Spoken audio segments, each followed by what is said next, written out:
Now, I work for Bing. Has anyone here heard of Bing? Raise your hand if you've heard of Bing. Awesome. Is anyone using Bing Webmaster Tools right now? Raise your hand if you use. I love you. Each individually, I love you. The rest of you, we'll see. We'll see. If you start using my tools, I will love you too. It does not matter to me what form your content comes in.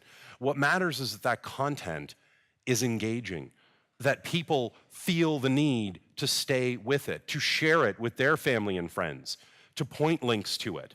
That content is critical. That's what people search for. No one gets up on a Saturday morning with a cup of coffee and says, hey, I wonder who has the best title tags on the internet. Next most important thing you can focus on, social, staying engaged with people, all right? Does anybody here use social media? Okay, I'm just going to assume everybody put their hand up for that one.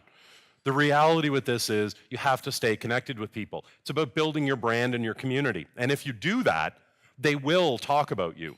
You have to stay engaged. And as a business, you need to do this with your customers.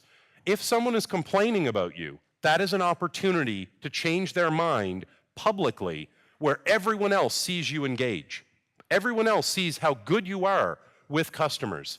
That is a great opportunity, and it's one you shouldn't ignore. Engaging through social media, even when it's negative, is a way to turn things to your benefit.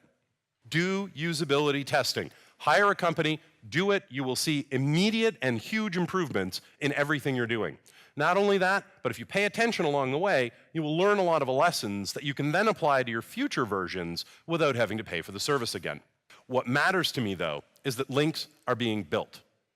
Links are a vote of confidence. They still are. They still have value with both of the engines.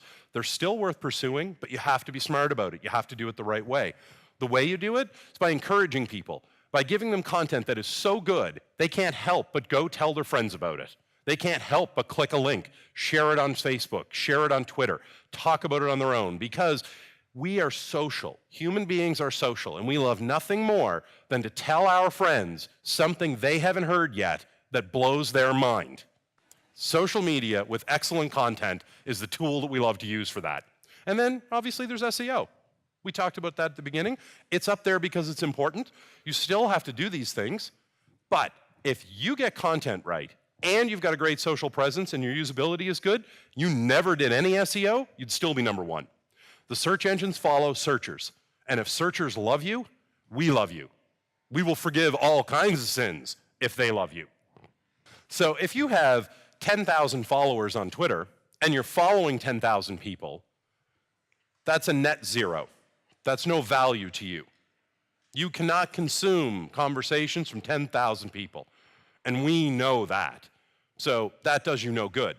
But if you've got 10,000 followers and you're following 500 people, that's realistic, and that tells us that your voice is in demand. These are signals that we look at. The overall number of followers, the follower ratio, the number of likes, retweets, the number of shares in LinkedIn, all of these places. All of that data is available for the search engines publicly. We see it and we use it. But the reason I'm talking about sessions is very important. When we go online, we don't look at something and say, I'm going to do a query today and I'm going to look at one item and I'm done. We look at queries as a series of interactions that gets us the answer we are looking for. So when we come online, I used the example earlier of looking for a refrigerator.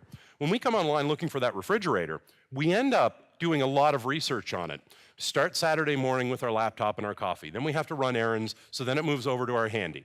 Then later in the day, I'm home, I'm sitting on my sofa, I'm using my tablet to do these things. Later in the evening, I'm sitting down using my laptop to get more information.